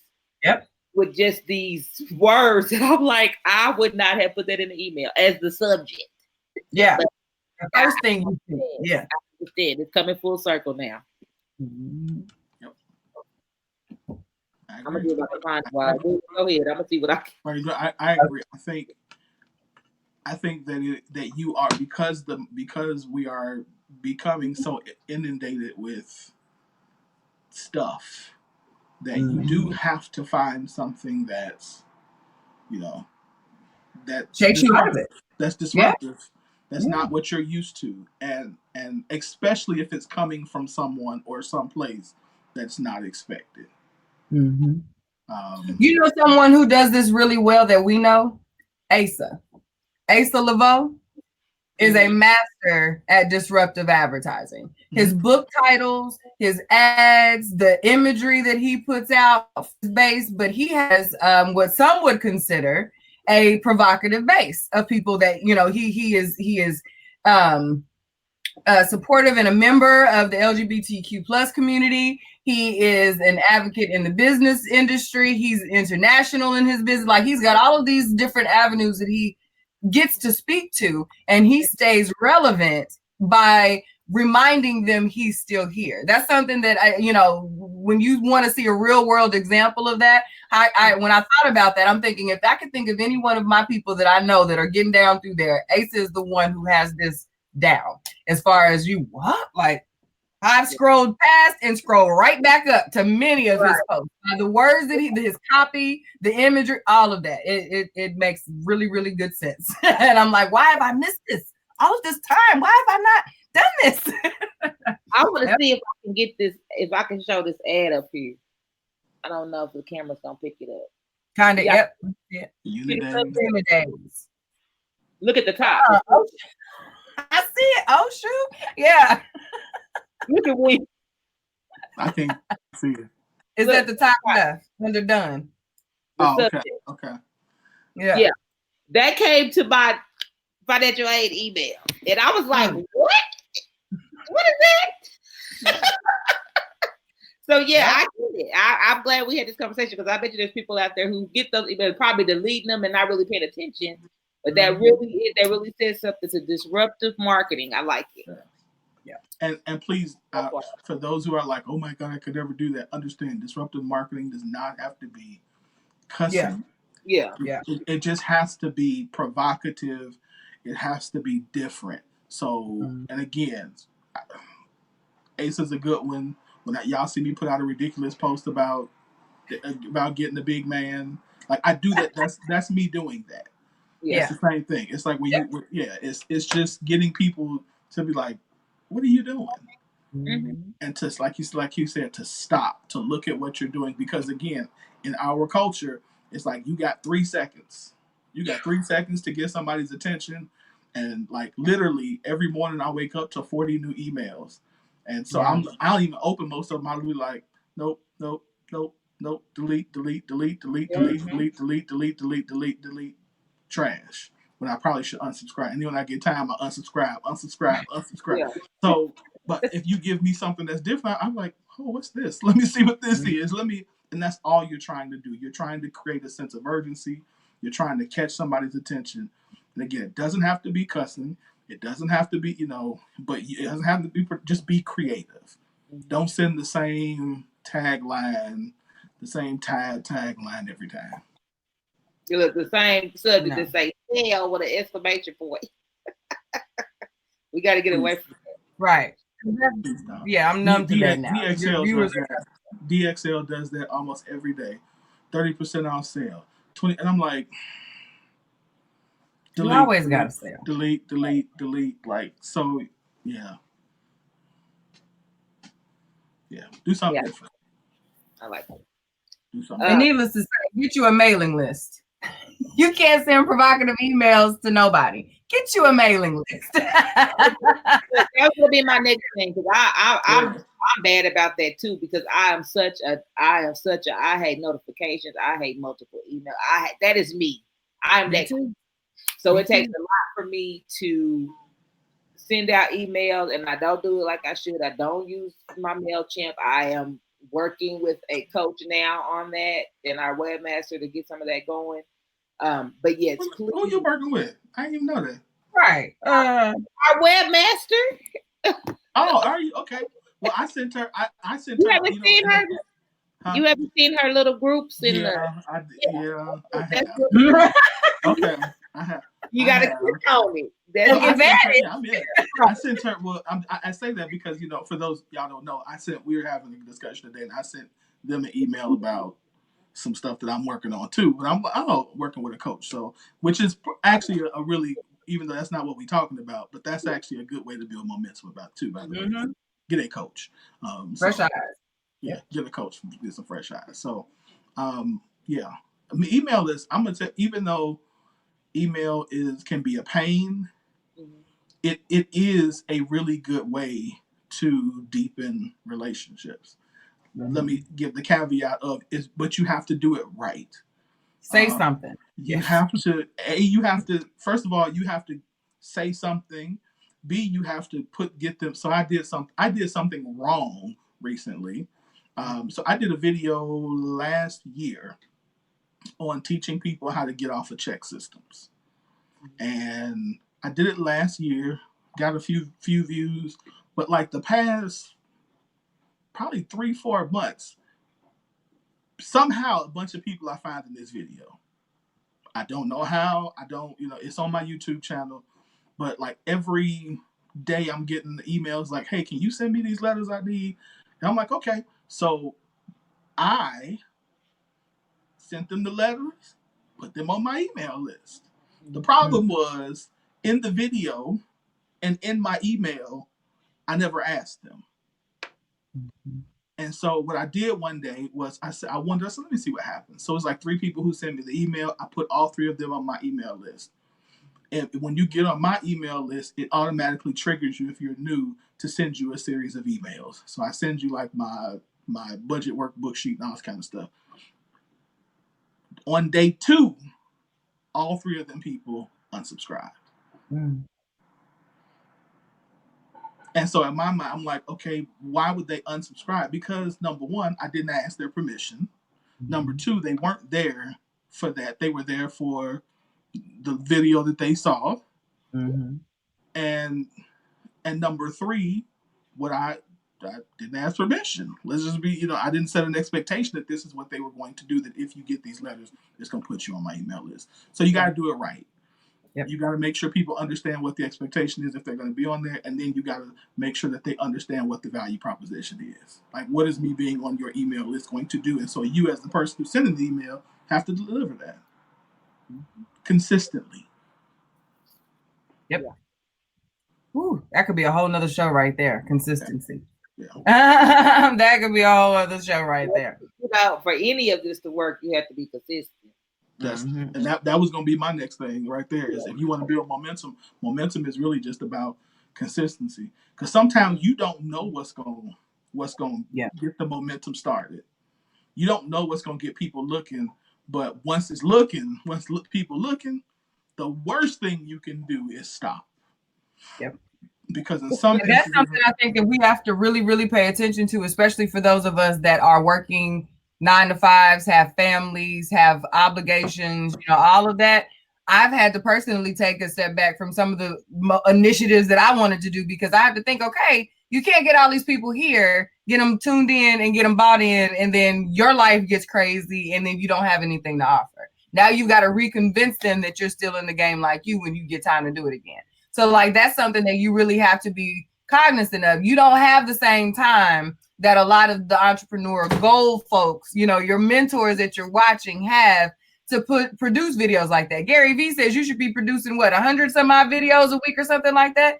Y'all, I still ain't the YouTube tutorial that I was supposed to report 3 hairstyles ago. I still have not been able to do the voiceover to get that damn thing published. So like the thought of creating 10 videos in a week crosses my eyes with what I know I have to do. So be realistic. You know what I mean? So be realistic in the goals that you set for yourself so you don't burn yourself out.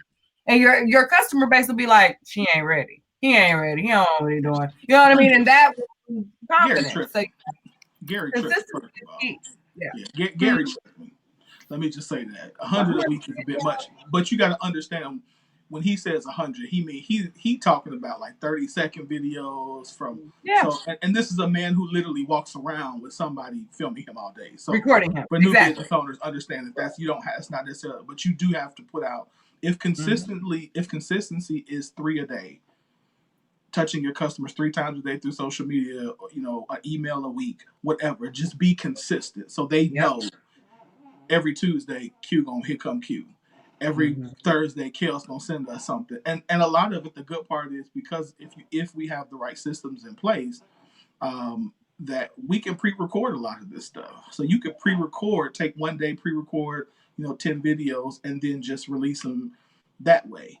Again, like Kellz says, using something like a MailChimp or something, you can schedule all of that. So it's not like you got to do everything every day, all the time, because again, we have lives. Yes. We have lives. So, and that's okay. But you got to be consistent, because the worst thing to do is to get momentum going and stop it. Because then you got to start all over again. Another tip I want to put out. I told y'all it was time, and I have something else. But another tip I wanted to throw out there is to use all of your talents and knowledge. Yes. And pour back into your business. Yes.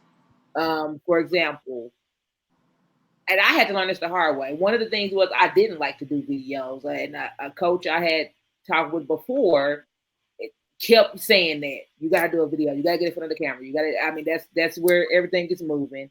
You got to get in front of the camera. And after I started hearing that so many times, I'm like, okay, why not? And I try to do it more now. Some of I do the Tell the Truth Tuesday questions. I got people inbox ahead of on one. Somebody might be already sending me questions to say, Nick, can you ask this? I usually try to have at least 1 or 2 of my own questions, but a lot of times it comes right from the inbox, and I said, hey, what am I going to do with these? Yeah. So sometimes y'all see a little curvy kitten ad in the bottom of it. You might see the scoop in the bottom of it. Or what I did today is I had a lot of traffic on my page, and I, one of my homegirls that makes popcorn threw her ad in the middle of all that traffic. So we have to start using all of our resources to pour back into ourselves, our brands, our businesses, whatever we're trying to do to reach a bigger audience. Yep. Let me throw this in there. And with that being said, if you all ever want to sponsor a segment on this show, you are more than welcome to contact me at globaldriveradio@gmail.com, and we can talk. Yes. Yep. And that ad. This segment was brought to you by Elegance by Design, where healthy hair and skin is our priority. But a beautiful you is always our specialty. You can purchase your all-natural hair and skincare products at www.elegancebydesign.com. I am ready to get you right. Curls, coils, all of that. Come holler at me. That is how you do that good old segue. Our next song for the evening is by our girl. Like, I love this song, y'all. Like, I really, really enjoy this song. It brings me joy. This is Ride For You by Dreamer. It gets all of my trap girl spirits going. So let's go with Dreamer. Dreamer, Ride For You. Yeah. How y'all doing tonight? I need y'all to turn up for this one. Yeah, let's get it.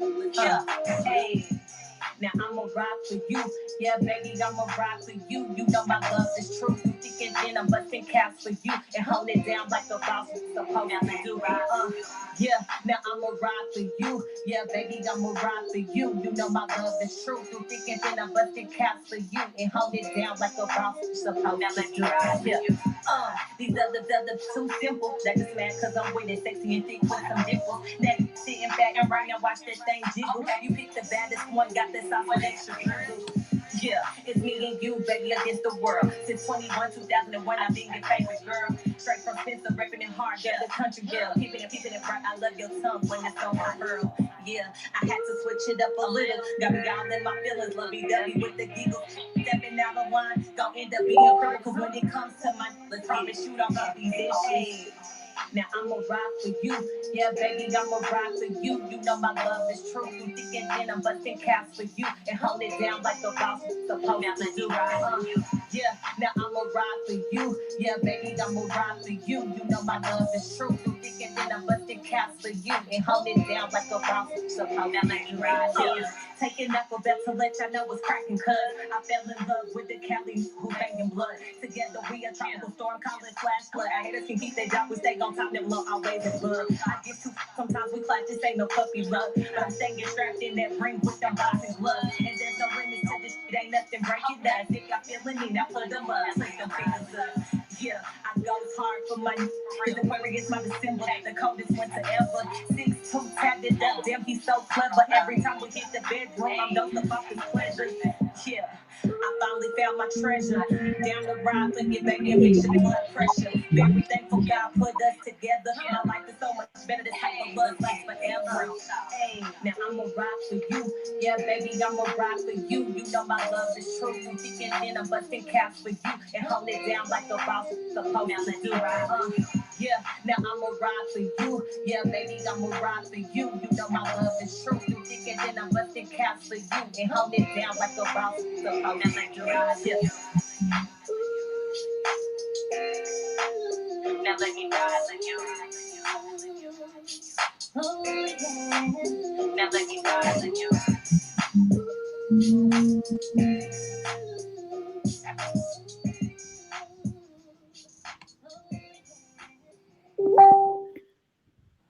Okay, Miss Drama, right for you. I like that song. I really, really do. Don't we have two songs from her? Or is that the only song we No, have from her? she's featured. She's the feature on the other song. Okay, gotcha. I'm like, I know that voice. I dig that one right there.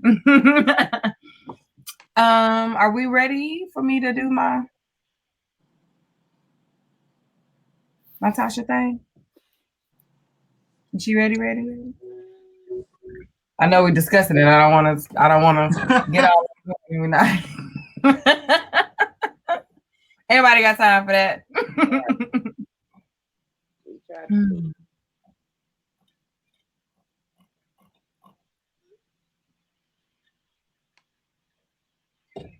I'm so excited fall is coming. I just want to put that out there since we got this little moment. Yes. Time. Some boots. Yes, this is boot, hoodie, cape, hat, scarf season. This is where we get to get dressed. Okay. I love the fall. Thursday is gonna be like 63 or something like that. We getting some rain, some 40 degrees. I need to pull out a coat and it'd be worthy, huh? Yeah. Word. I said yes, the weather's coming in. Yeah, I heard that too. So excited. I did a whole jig at my ironing board this morning when watching the news. I sure did.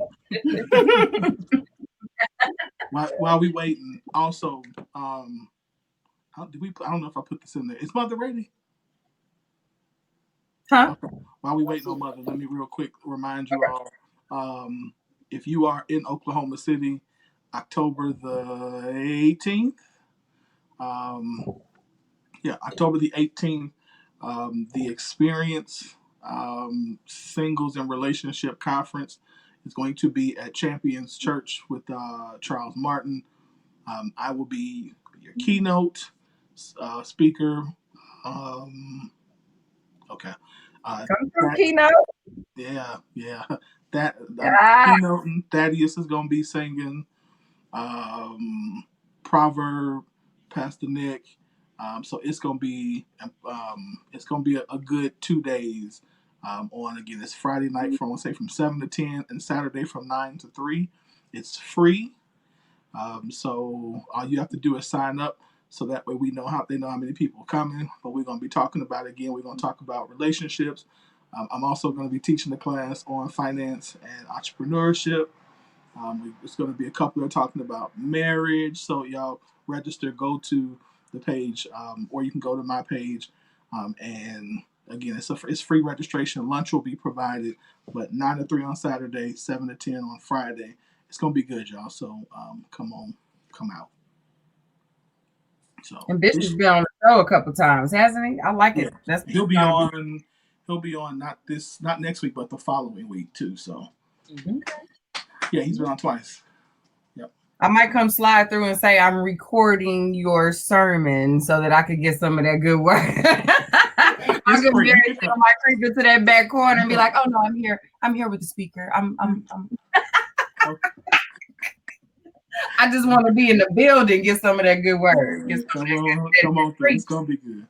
Yeah, it's gonna be good. They're gonna work me, but it's gonna be good. So you need to put the registration link in the excuse me. Where do you want me to put it? On the live. Okay. Yes, ma'am. I'll do that right now. Is she ready? She not ready? There's someone here. Why are you asking that on live? Let me tell y'all something. In real life, people be like, I know in real life, that's how I am in real life. Don't judge me. Oh, we know. Y'all know, but that's why I'm like, how did you do that right here? I think other people be like, oh, he's so no, he's not. Like when it comes to business, y'all, y'all need to pray for me because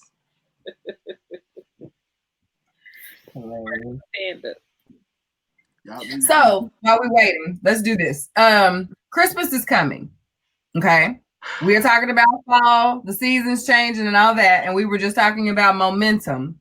How many of us business owners are already thinking about our Christmas sales, our Black Friday? Are we working on our promos? Do you have an ad campaign in mind? Do you know what products you're going to sell? Have you polled your customers to see what they want? You know what I'm saying? Like those are the types of things that keep you ahead of the game. Just like a bonus tip for the night. Homework for the next few weeks, business owners, to get on your Black Friday business plan. Your Black Friday should segue beautifully into your Christmas sales. Like crazy easy. You know what I'm saying? Like you should be ready. At that point, you should be in order taking mode.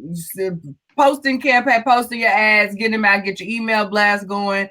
Those are the types of things that stay ready before you have to get ready type of situation, because it also allows you to gauge potential interest in certain campaigns over others. So before you get all attached and married to a new product that you think everybody is ready for and go out and buy out the block, buy 200 of said thing. And if you've only got 2 shares on this post and no opens on this email, skip it, sis. Try that thing in the spring. Okay. The people ain't ready for that. And do not use your Christmas product budget or your Christmas ad budget on a product that is not going to speak to the people for this moment. You sometimes are ahead of the times. You are sometimes ahead of the target.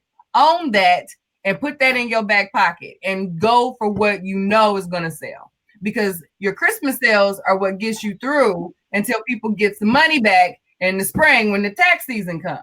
Because you about to be real slow and steady. Real slow. Your tried and true, your mama and them, your aunties and them, your church folks, those gonna be the people that's gonna be buying stuff January, February, March, until IRS decides they gonna do what they do with their tax time money. You're gonna be waiting for a while. So that's what's gonna sustain you over that time. How hard you go for Christmas, Black Friday, those areas, the holiday season is what's gonna sustain you till people get that new windfall of disposable income. Yeah. We know, capitalize on that. It comes so good that we don't take advantage of the coins when they coming. We know when folks spending their money. I'm gonna tell you something. So when I was in banking, it was the same. Like even we knew. And first of all, let me say, to Q's point, you actually should be starting the marketing and advertising of that. So if you're looking like, you really should be starting now. Teasing them, at least teasing them now, because I tell people once you get to Thanksgiving, they know it's over. Yep. Once you get to Thanksgiving, it's gonna get tough. So because now again, like we were talking about earlier, you are vying for their attention, and everybody is now going to be throwing out their sale, and so now you're going to be trying to get the attention of people in competition with every other business out there. So you should be starting now.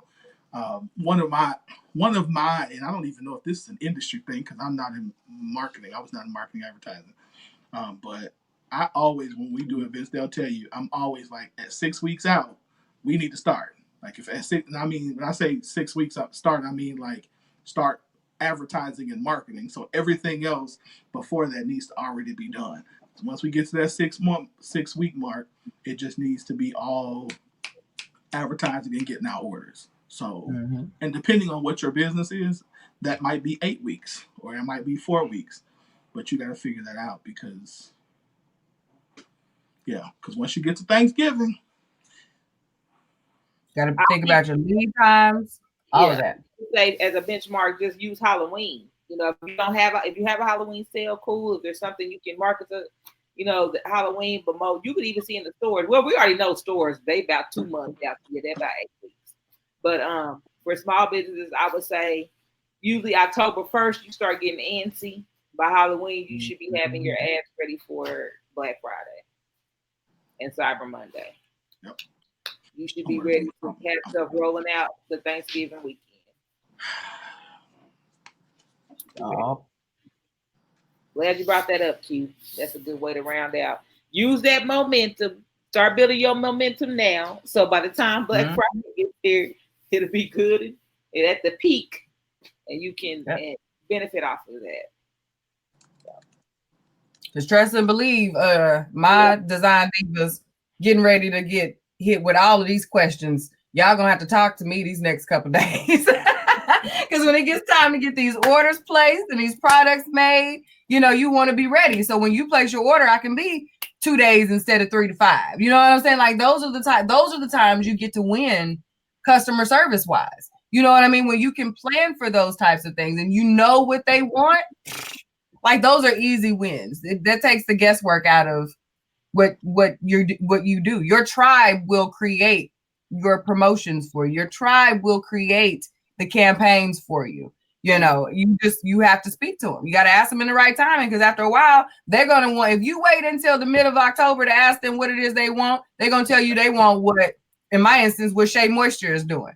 Shea Moisture's already on their thing. So now they're going to tell me whatever they're doing, they want me to match that. I'm not at Shea Moisture level yet. I can't produce like Shea Moisture produces. So me trying to match Shea Moisture's gangster is just silly for me. I'm not ever going to win. It's going to be a sad Christmas for your girl if I'm out here trying to keep up with Shea Moisture. But if I get in there early, you know what I mean? And my folks tell me what I need, then I can plan to go hard and show them, yes, this is what you need. You need Elegance by Design in your Christmas stocking. Shea Moisture, put that back for you, sis. But you want to show off with this Elegance by Design. You want to be fly at Christmas dinner with your curvy kitten. You know what I'm saying? You want to show up fly because you know what you need to do in your rent a big man. And all the brothers, cousins, homegirls that's riding through to get them to go play gonna be checking for you because you got your rent a big man on deck. You know what I'm saying? Like those are the things that you should know in advance because you are really asking the people what it is that they need.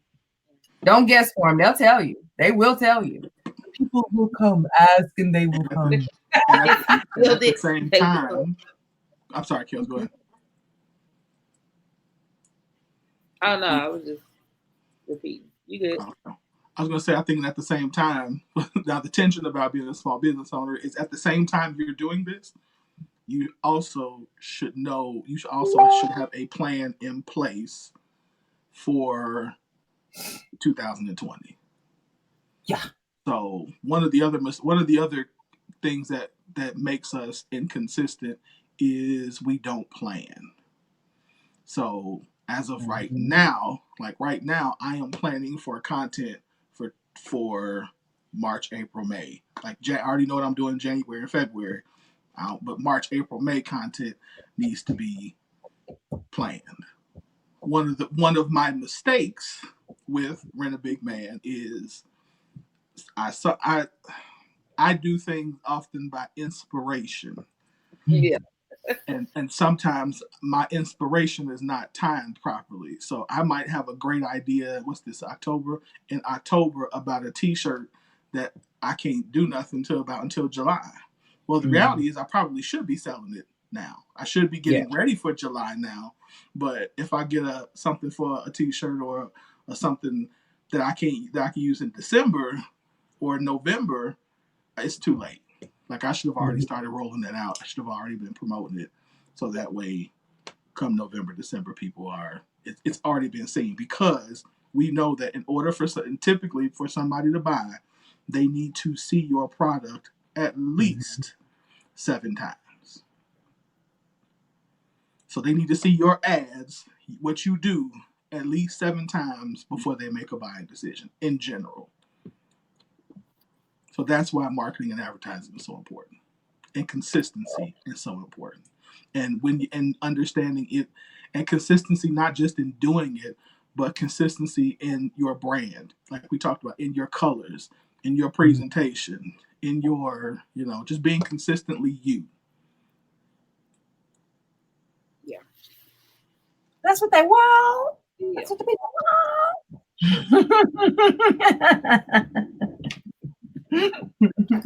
Yeah. And then one thing I did say, I read an article that said something I thought was pretty, that thing, and I know we got to go, is one of the other keys to consistency or to momentum is, I forgot that quick.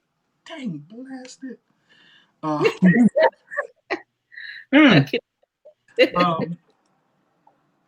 What I just thought about, it was a really good one too.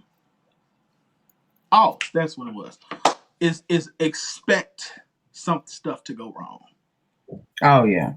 Expect things to go wrong, so make sure you're inspecting everything all the time. So consistently inspect everything.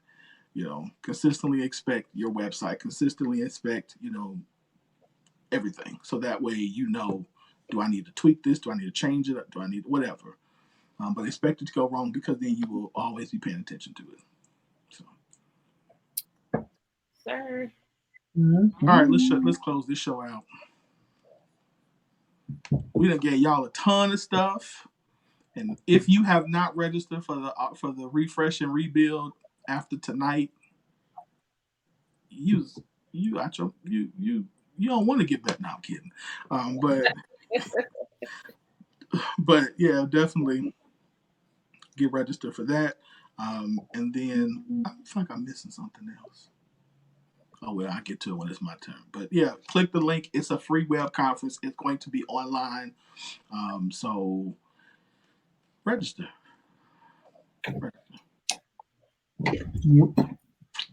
So let's close it out. Kellz, you up.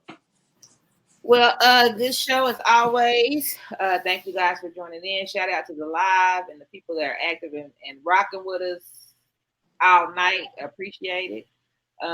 Let's see. Curvy Kitten doesn't have anything special coming up, but again, get stock with their hoodie dresses. We have several different styles, colors, whatever you need goes great with those boots y'all anxious to put on. So make sure you stop by www.curvykittens.com and get your hoodie dress, your hoodies. Homecoming is coming up. Like it's homecoming. Y'all know I got the I'm a Curvy Kitten, but I still roar shirts going. So getting ready to do a pre-order for that here in the next week for those that want to get in on that. And that's it for me. So y'all have a blessed and productive week. See you next Tuesday. Like Kellz, I do not have anything actually going for Elegance by Design right now because I am prepping as previously stated, building momentum. So I can say if you have not subscribed to my YouTube channel or followed me on Instagram or liked my Elegance by Design Facebook page, please do so. That way you can participate in these good polls that I am providing, these questions that I'm asking, so that if there's something that you want to see more of, something that you've been looking for from Elegance by Design, now is the time to get your bid in. I want to know. So be following and keep up with the pages so that you can know what's coming. You don't want to miss what I think I should have planned for Christmas. You know, you don't want to miss that. So I want to get you involved on the early so y'all don't miss any of those good goodies that come along with that. You have a really great week. Really, really great week. Enjoy this weather. Yes. Yeah. I need some selfies. I need some scarf selfies. I need some hoodies up. Like, I need some boots. I need some shoe game selfies. I need all of that. Give it to me. All right. So of course, if you haven't signed up for the Experience Relationship Conference in October 18th and 19th, do that. The link is on the live, so you should have that. R&R, the Refresh and Rebuild series. Make sure you register for that. Tomorrow is week 3 of the on the Word on Wednesday. He's in 2 Kings 2. Last week was really good. So if you are not busy at 7 o'clock, tune in. And if you are busy, you can always catch the replay on Winfred Burns Sr. on his Facebook page is where the replay is. So what else I got? Do I have anything? Of course, get your birthday bundle. Brenda Big Man's got some new stuff coming. I posted that I'm gonna take some pre-orders for people who come to the conference. So that way, for the people who come to the conference, I have a special for you. Or if you're not coming to the conference and you want it and you want to come to the conference and pick it up, you could do that too. But I got some new designs that I'm going to. That's just for that. So I'm trying to think what else I got going on. What else we got going on? Am I missing anything? Again, I already talked about advertising with us. If you do that, if you don't follow us on Facebook and on Instagram, do so. It's the Scoop Radio Show. I also want to say thank you to. We had a lot of people who shared tonight's live. Thank you. So thank you.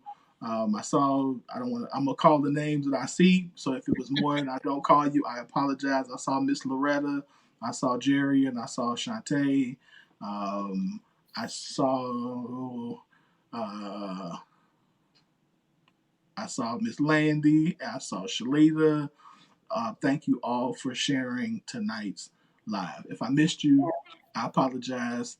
It's just that I don't see it's not in front of my face anymore. But thank you to everybody who shared. Thank you to everybody who commented. Thank you to Kellz and to Q. Y'all, Kellz has been running the tech for the last several weeks and has been doing a phenomenal job. So thank you very, very much, Kellz, for that. So yeah, good night, good show. We got another good show next week. Actually, so y'all be back. We're going to be talking to Larry. For those who don't know Larry Roberts is the owner of Larry's Barbershop and Barber College in Chicago. So he's going to be talking about how he built his business, how it imploded, and how he had to build it back. So we're going to have a good show next week as well. So y'all be ready. And also pray for Charles Martin, Bishop Martin. His father passed yesterday. And so definitely we're praying for him. I did send him a text and sent our condolences. So I wanted to throw it out there. That's all we got. Y'all have a good night. Let's go ahead and get our boy band on for a minute. And Right. Get the rest of y'all week.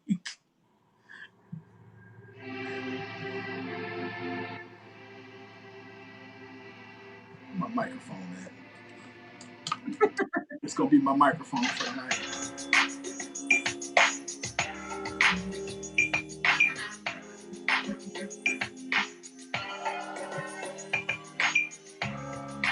You don't even want love. Then tell me where you're headed. could just get it, I should just spend it while you standing here. First you say you're with me, and then you try to test me. So I try to keep it low when you knock me to the floor, cause I don't want tears. Would you believe this love is forever, girl?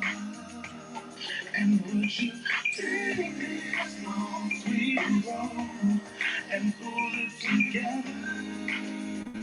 Baby, if this is goodbye, I'm gonna try. You just can't give up. Can't you see the tears in my eyes? Cause I'm gonna try. Baby, I'll treat you right. Just give me one more shot. If this is goodbye. If this is goodbye. Y'all have a good night, good rest of the week. We love y'all. Good night. Appreciate you.